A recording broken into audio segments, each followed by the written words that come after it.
comes to the children, Wu-Tang is for the children. We teach the children. I mean, we might as well start off hot, right, Steve? It's been one of those weekends. Yes, I am. I am a swine, but otherwise known as Chris Tidwell, Notorious TID, or, Babe, the pig from the cartoons, apparently. But you, my friend, are none other than Steve Swift from the Bees of Boxing with Steve Swift himself joining us as usual. Steve, how are you doing this week, my friend? That'll do, pig. That'll do, pig. You sound like my wedding night. Oh, sorry. You're very quiet, but I can hear your pearls of wisdom as I wet my whistle. It's all a bit rainy here. But we like to talk about that, so it's lovely. Straight blood in preparation for the Queen's birthday? Is that what's going on here? We don't talk about the Queen's birthday. She's passed. How dare you? Oh. You idiot! How dare you? You've ruined my day now. With your fucking impropriety. Oh, I'm sorry. Well, then, heaven forbid I should do it at least 3 more times. Shout out to the Queen. Happy birthday, you dead old lady. Listen, it's been a hell of a weekend in the world of boxing. Not quite as exciting as it was last weekend, nonetheless, but there were a comeback, if you will, for Keyshawn Davis. There was Brian Norman Jr. also with one hell of a fight. I'm trying to, is there anything that I could possibly, oh yes, your good friend, Mr. David Allen, did not fare so well this weekend, Steve. Tell us what happened here. Well, there are levels to this thing. And Flip Hergovich, who was his opponent, said, I didn't want this fight, didn't want it. And then Dave Allen, who's very honest and lovely, said, I didn't want the fight either. But, a contract came. Yeah, me too. And we signed it. Yeah, me too. And Flip Hergovich battered him for 3 rounds. Now, the sad thing for Dave Allen is that he was in the best shape he had ever been in. As he said, as was said about him, Dave's got abs, and he'd had a shave and a haircut. He looked really good. And unfortunately, as I say, there are levels, there are skill levels, and he's admitted that he got battered, and he did, and it wasn't good to watch. You know what it was? It was like Thanksgiving dinner, and you prep the turkey all nice and neat. You give it a good wash, you butter it down, you make it look beautiful before you carve the living shit out of this thing. And that's exactly what happened to Dave Allen. He was a Thanksgiving turkey for Filip Hrgović. He was, with no trimmings. He was, there's no pigs in blankets there, but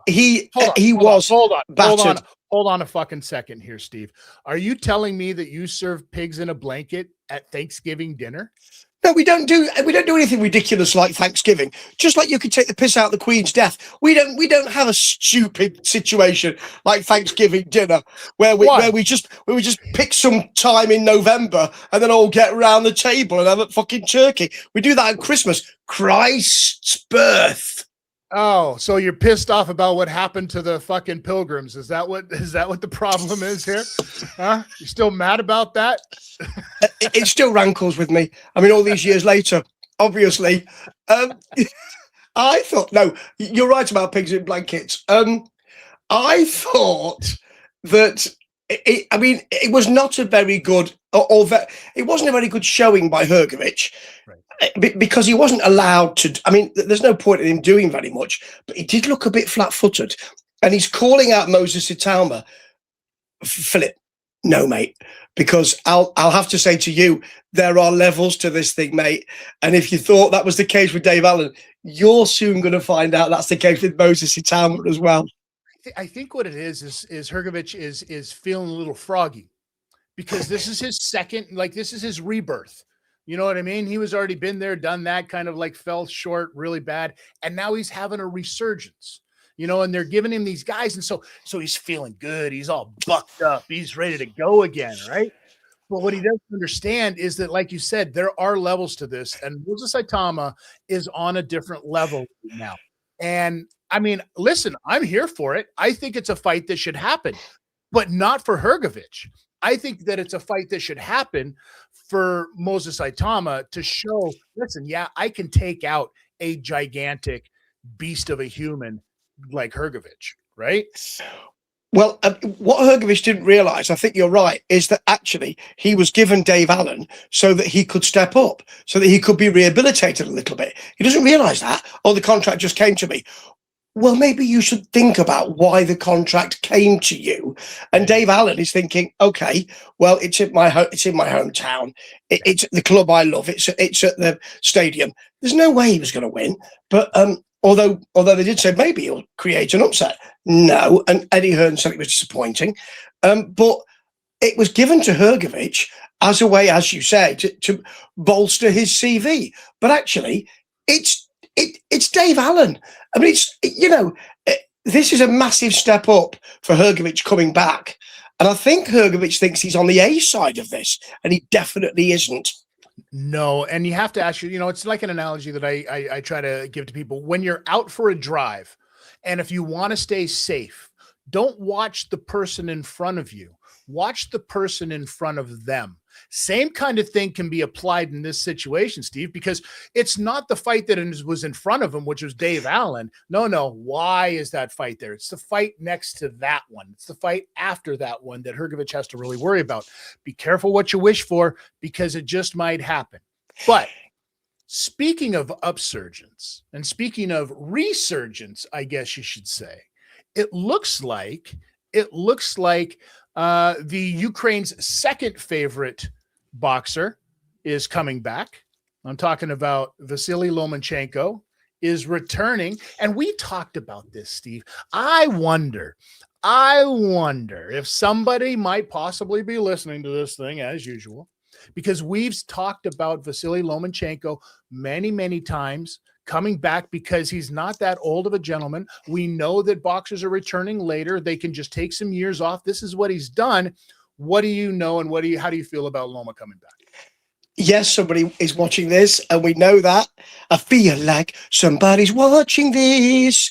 To quote Rockwell. Is that Rockwell?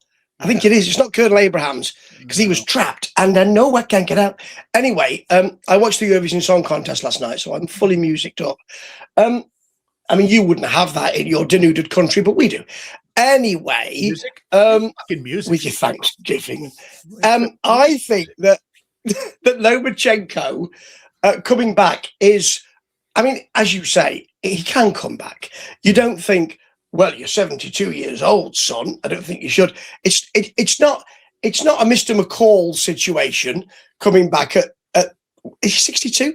But it's not like that. However, let me just ask you, who announced this comeback, Tidster? Who was it who announced it? Because he's a free agent, but who announced it? I think it was Jerry from accounting.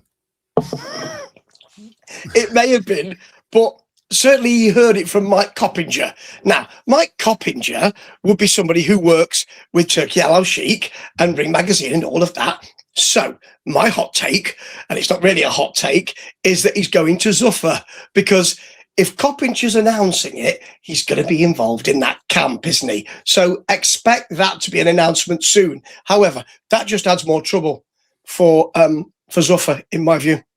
I don't think it does, because I think that there's another guy out there who is kind of available, guy that fought Loma, guy that beat Loma, and that we've talked about on here signing to Zuffa, Teofimo Lopez. And if you can put that fight, that rematch, under a Zuffa banner together, Teofimo Lopez, Vasily Lomachenko, 2, you've got something here.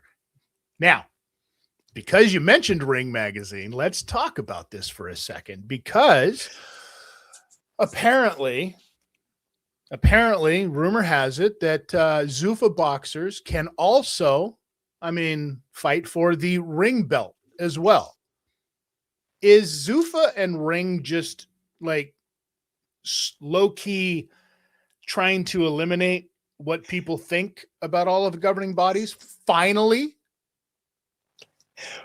Well, I'll talk about the governing bodies in a minute because the IBF have played a blinder this week, but with big Billy Big Belts Usyk, or Big Billy Big Belts, I wanted to call him. This thing about you can fight for anything that's promoted by Ring Magazine if you're a Zuffa box. People have been still saying there's a definite break between Zuffa Boxing, Turkey Al Sheikh, TKO, and Seller Money and Ring Magazine. No, there isn't. They're all in the same camp. And I've been saying for ages, look, are they just promoters with that Sunday night show, which is about the legacy and the lineage of boxing on the side?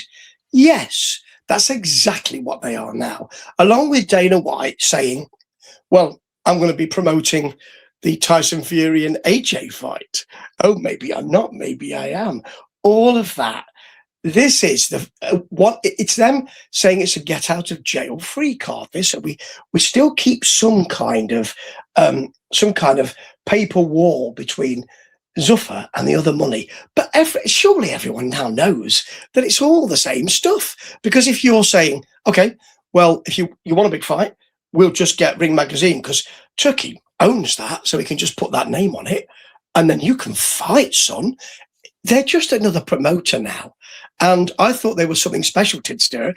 And I know we have different views about this.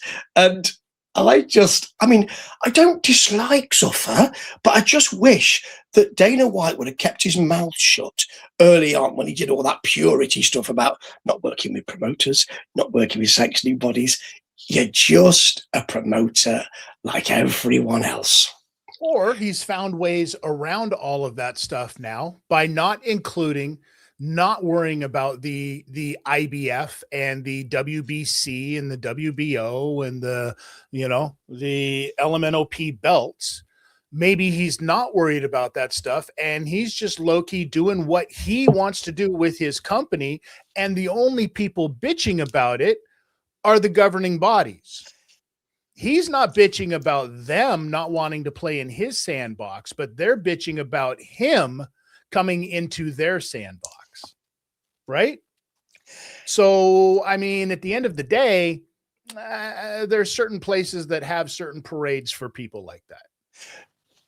I agree with you on that in that respect. But what I'm saying is that those big fights, the big, the Joshua, sure. an AJ fight. Okay. But he's doing this because I understand what you're saying, because he kind of came out the gate hot and said, I'm going to do this. And then kind of came this product that started back further than what he had said. But now look at what they're doing over there right now with the guys that they're signing, the guys that you said to your own admission are probably going to sign with them, and what he's doing as far as the other heavyweight stuff. So the momentum is coming. The momentum is going. And I think that it's coming a lot faster than people had anticipated and that people wanted it to happen. So the governing bodies and the old heads, like yourself and Bob Arum and Jim Lampley, all you guys seem to be worried about what's going on with the young kids, right? Are you calling us team purist? I think you are. Whereas that was what Dana White was supposed to be. He was supposed to be team purist. Now I understand what you're saying about sanctioning bodies, and thank you for putting me in the same category as Bob Arum and Jim Lampley. That is lovely. If you put Mike Coppinger in there, I think I might have said something.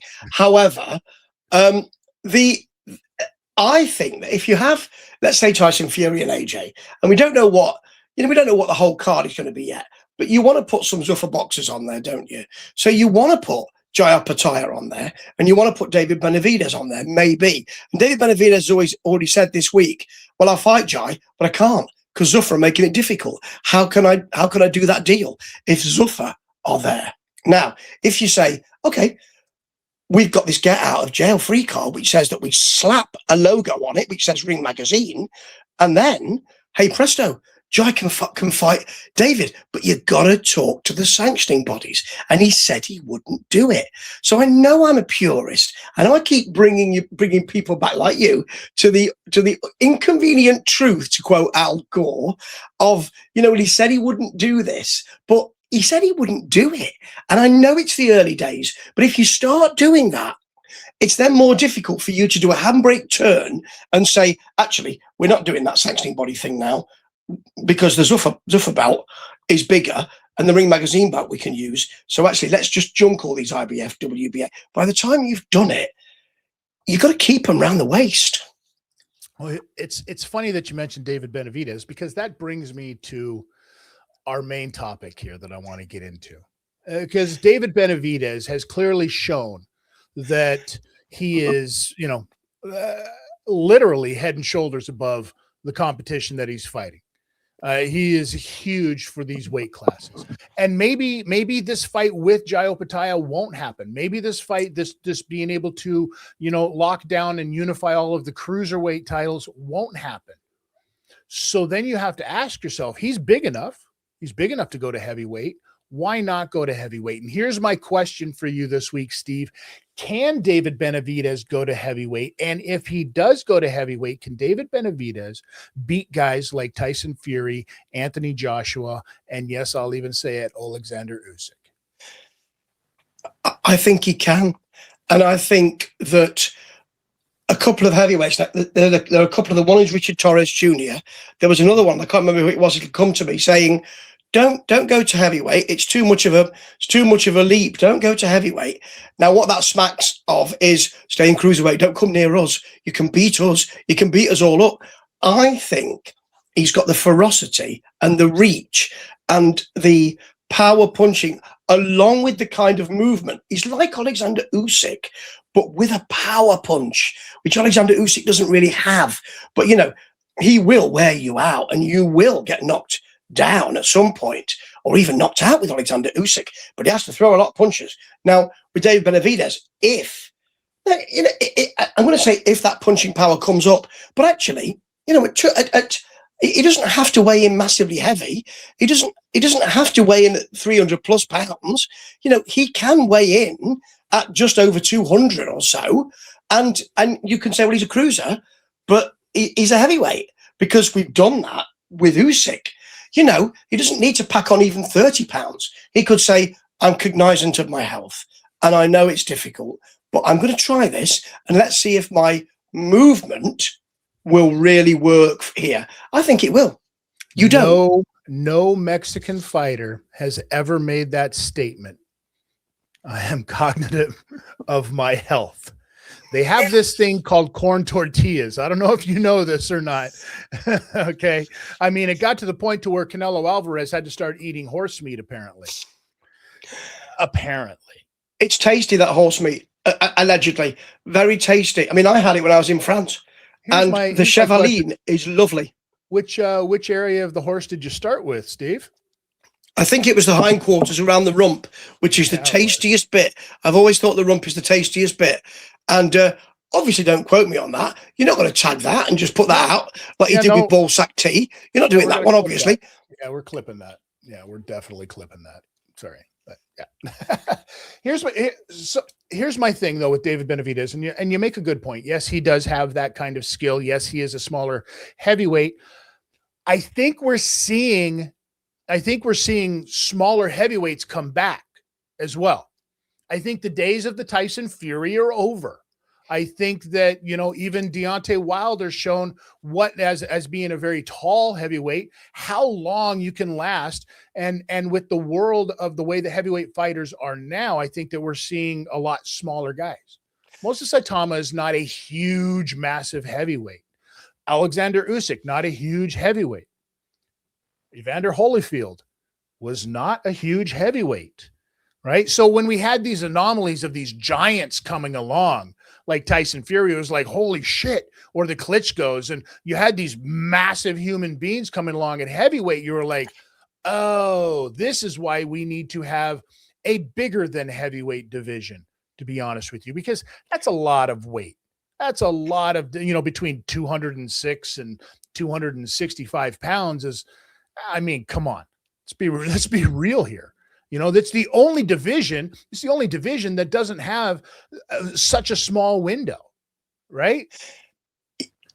Yes, but remember Valuev versus Hay, and Hay just danced around him, got some pot shots on. You can do that. I mean, that's not Dave versus Goliath, which is what Alan or Dave versus Philip. Dave versus Goliath. Anyway, bad marketing, Eddie. But anyway, I do think you're right, and I think this smaller heavyweight comes from mixed martial arts. I think it comes from I can do anything. In the early days of the UFC, it was, what would it be like if a boxer faced a taekwondo guy? But now you've got, I can do all of these things, a little bit of everything, and I think that comes from that. We're not bringing back I watched Bruce Lee and he can beat up everybody bullshit, Steve. Okay. 150-pound guy is not beating up a 275-pound guy, not in the world of boxing. And typically in heavyweight boxing, a 208-pound guy does not beat a 265-pound guy. That is just way too much of a discrepancy. So you have to have the kind of skills that an Oleksandr Usyk has. You have to have the kind of skills and the ability to move around that a Moses Saitama actually has. Now, Hrgović has actually come out and said, Tom has never been hit. He's never been hit. I'm pretty sure that's the name of the game, if I'm not mistaken. It is like not everybody is. Nobody else is Cotto. Nobody else is these guys. Nobody else is Marquez. Nobody else is these guys that is just going to stand there and say, I hit you, you hit me, and let's see who lasts.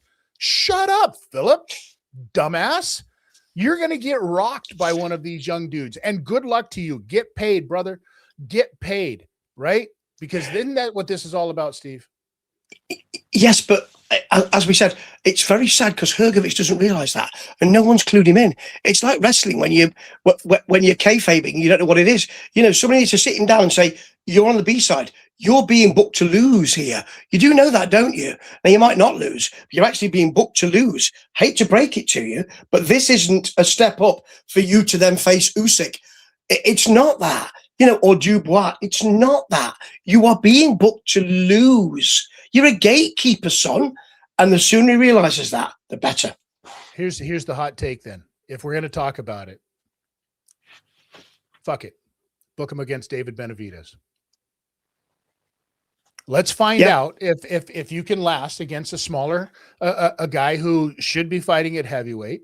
I think David Benavidez versus Filip Hrgović would sell too, because it's a great lead up fight for David Benavidez to go into heavyweight. Absolutely would be perfect for him, right? Listen, this is what we do here, Steve.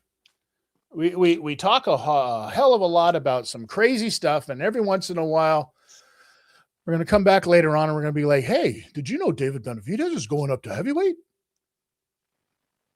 It's going to happen. It's going to happen. It's because that's what we do here on the Bees of Boxing, right? We are boxing prophets. Well, and if only we could figure out a way to profit off of being a prophet. That's the strange thing. Son. That's the strange thing about the English language, isn't it, Steve? Two completely different words said the same exact way, and I think that it's beautiful. I think people are confusing what we set out to do when we said we wanted profits. All right, my friend. Listen. Before we fucking wrap this whole thing up. Come to the children. Wu-Tang is for the children. We teach the children. You doubled it, you bastard. You doubled it. Bookended that sumbitch, Steve. All right, ladies and gentlemen, for those of you that are listening to this on your podcast, thank you so much. On all of your podcast providers, we are there. Tell a friend. If you're watching this on YouTube, thank you so much. And sorry about your eyeballs on this side of the screen. That side looks fantastic. This side, we're working on it a little bit. Listen, Next week, we are going to be back and we're going to be talking about, because the big fight's coming up. The big fight is coming up, right? Brand new and new. Unified, undisputed, heavyweight champion of the world, Rico Verhoeven. This is what we're going to say, ladies and gentlemen. Look at him over there. He's going to be dying laughing the entire week. And I, for one, am here for it. So I can't wait till next week, Steve. As always, he's Steve. I'm Chris. This is the Bees of Boxing. If you don't do one thing, you got to do two things. And that's either hit the floor or tuck your chin.